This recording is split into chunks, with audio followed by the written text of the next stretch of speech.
भाई देखिए, कांग्रेस के प्रवक्ता कह रहे हैं वहां पर बैठकर कि भाई हम लोग तो राम भक्त है, किसने कहा कि राम के भक्त पाखंडी, हमने तो नहीं जानते। फिर ये क्यों कह के प्रधानमंत्री आज अमरोहा में? देखिए, मैं सबसे पहले तो कहना चाहूंगा, प्रधानमंत्री जी ने आज जो 2 शहजादे वाली बात कही है, मैं उसका पूर्णतः सहमत हूँ। उसकी बात को मैं, अरे आप तो सहमत होंगे, आप तो उनकी पार्टी से हैं, मेरे अनुरोध सुन लीजिए, सहमत होंगे। क्योंकि देखिए, जो पहले ये कहते जब देश आजाद नहीं हुआ था, कहते रानी के पेट से मैंने भी शाह और तानाशाह साहब अम्बेडकर ने संविधान बनाया, और संविधान बनाने के बाद आज ये राहुल गांधी जो बैठे हैं, इनकी पहचान क्या है? ये पुत्र है किसके? इनकी पहचान सिर्फ इतनी है। और इस देश के जो, इस प्रदेश के जो मुख्यमंत्री रहे अखिलेश यादव, वो अपने पिता के नाम पे जब पहचाने जाते हैं, वो दूसरी बार जीत के नहीं आए। 2012 में जो जनमत मिला था उनके पिता को मिला था। तो मैं ये कहना चाहता हूं, जो साहबजादे वाली बात है वो पूर्णतः सही है। मैं आपसे एक बड़ी खबर आ रही है, जल्दी से मैं जो पूछ रहा हूं वो बताइए जल्दी से। भगवान राम का ये राम क्यों कर रहे हैं आप लोग? भगवान राम को काल्पनिक बताया, इन्होंने कोर्ट में हलफनामा दिया। किसने कहा? काल्पनिक कांग्रेस ने कहा। किसने कहा राम भक्तों को? पाखंडी ये सब कांग्रेस का काम है। कांग्रेस हमेशा, ये अखिलेश यादव क्यों नहीं गए वहां भगवान राम के उसमें? सारे उनको बुलावा दिया गया, उन्होंने कहा हम नहीं जाएंगे। इनको समाजवादी पार्टी वहां इनके विधायकों को पार्टी क्यों नहीं गई? बताइए, विधायकों को पार्टी। एक मिनट, त्यागी जी बता रहे, जिलाध्यक्ष समाजवादी पार्टी के बता रहे हैं। झूठ बोल रहे हैं। राम में सबकी आस्था है, राम सदा से थे, सदा है, सदा रहेंगे। नहीं तो अखिलेश यादव मैं बता रहा हूं, अखिलेश जी ने कहा था हम जब चाहेंगे राम मंदिर के दर्शन करने जाएंगे। हम भारतीय जनता पार्टी के किसी नेता से या उस तरह के अधिकारी से जो भगवान विष्णु का 11वां अवतार मोदी जी को बताते हैं, उनके निमंत्रण पर नहीं जाएंगे। द्वारका का अपमान करने वालों के साथ यदुवंशी कैसे हैं? पर किसी को वो अखिलेश यादव से पूछ रहे हैं, द्वारका का अपमान करने वालों के साथ यदुवंशी कैसे खड़े हो सकते हैं? ऐसा द्वारका का अपमान कौन करते हैं? भजन और भोजन एकांत का है। आप समुद्र के नीचे जाएंगे तो भी कैमरा होगा, आप आसमान पर जाएंगे तो भी कैमरा होगा। अगर आप भजन का प्रदर्शन करते हैं तो आपकी आस्था नहीं है। तो कैमरे पर आस्था आ जाए तो आस्था नहीं है। चलिए इसमें बात करेंगे, ये बड़ा पॉइंट है। कैमरे पर आस्था आ जाए तो क्या वो आस्था नहीं है? लेकिन उससे पहले एक बड़ी खबर आ रही है। देखिए, बीजेपी ने इलेक्शन कमीशन, अरे आप ही की पार्टी से जुड़ी बड़ी खबर आ गई। सुनिए, आपकी पार्टी जुड़ी बड़ी खबर आ गई। बीजेपी ने इलेक्शन कमीशन से समाजवादी पार्टी की शिकायत की है।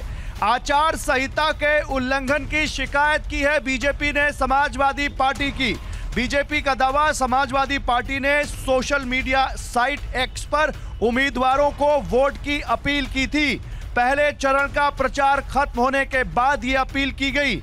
आचार संहिता का उल्लंघन किया समाजवादी पार्टी ने, यह बीजेपी ने आरोप लगाया है और बाकायदा इसकी शिकायत की गई है समाजवादी पार्टी के खिलाफ बीजेपी की तरफ से। अब आप ही हैं समाजवादी पार्टी से, बताइए भैया क्यों कर रहे हैं आप लोग? 48 घंटे पहले तय हो जाता है कि आप माइक से प्रचार नहीं करेंगे, आप पब्लिक पैलेस में नहीं जाएंगे। लेकिन मैंने खुद चुनाव लड़े हैं, 48 घंटे के बाद भी आदमी व्यक्तिगत रूप से संपर्क कर सकता है। ये व्यक्तिगत संपर्क की बात नहीं हो रही है, ये सोशल मीडिया प्लेटफॉर्म की बात हो रही है। सोशल जो हमारी वो थी उस पर हमने कहा है इससे इस तरह का प्रचार नहीं हुआ। आप पढ़िए इलेक्शन कोड, आप पढ़िए आचार संहिता, कहां ये लिखा है कि 48 घंटे बाद आप इस तरह से बात नहीं बताइए भाई, बताइए के शर्मा बताइए कहां लिखा है इलेक्शन कोड में कि सोशल मीडिया पर ट्वीट नहीं कर सकते? भाई क्यों शिकायत कर रहे हैं आप लोग इनकी?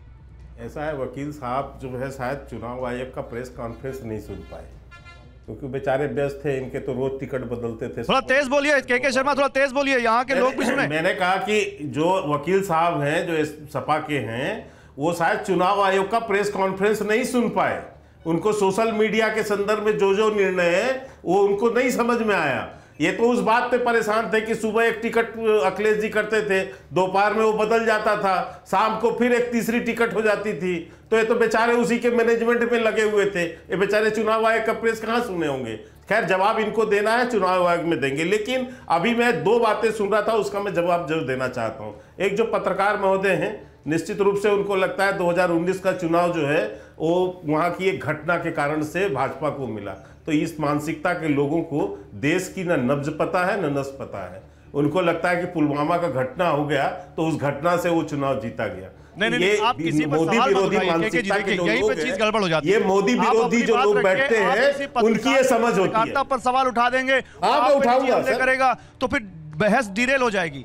ना गौरव जी, क्यों नहीं उठाऊंगा इस बात को? एक पत्रकार बैठ के 2019 के चुनाव को या तो पुलवामा की घटना के बीच कहता है, क्या उनका ऑब्जर्वेशन होता है? ये जो है जनता के वोट का अपमान है, मेरी मानसिकता के बारे में जनादेश का अपमान है। दूसरी बात मैं उनसे कहना चाहता हूँ कि आप 10% की बात कर रहे हैं। अगर आपको उनकी किसी बात से दिक्कत है आप आपत्ति जता सकते हैं, इसमें कोई दो राय नहीं। लेकिन अगर किसी पर निजी आक्षेप लगाएंगे ना तो वो गड़बड़ हो जाएगी चीज, फिर वो निजी चीजों में। मानसिकता के बारे में कोई बात कर रहा हूँ मैं, कांग्रेस की बात। ये तो मोदी नफरती है, ये तो सबको पता है। ये नफरत करने वाले लोग एक एक करके राजेश जी के शर्मा जी एक एक करके बड़ी अच्छी डिबेट हो रही है भाई। ये पहली डिबेट है ऐसी जहां पर आज एक एक पार्टी के दो नेता हैं, नेशनल से लेकर लोकल जमीन से जुड़े हुए नेता हैं। अच्छी डिबेट हो रही है। पहले के शर्मा अपनी बात पूरी कर लीजिए, फिर राजेश जी मैं आपको मौका दूंगा।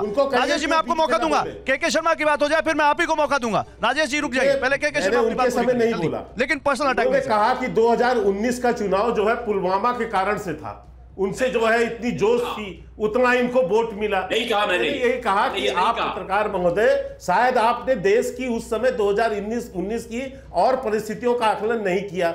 ये एक लगता है ये भ्रम जो है कि मोदी विरोधी लोगों की ही ये प्लानिंग थी जो इस तरह से बांटा। खैर मैं दूसरी बात में आता हूं। अभी इन्होंने एक ज्ञान दिया यहां पर कि साहब ये जो 10% पोलिंग कम हो रही है, अभी 1 घंटे की पोलिंग बाकी है और जितना आपने दिखाया मैं समझता हूं कि शायद पिछले वर्ष की तरफ पहुंचेगा। लेकिन मैं इनसे पूछना चाहता हूं, मैंने कहा भी अपडेट हो सकता है, बंगाल में 70% पोलिंग हो रही है, 6 बजे तक अपडेट होगा।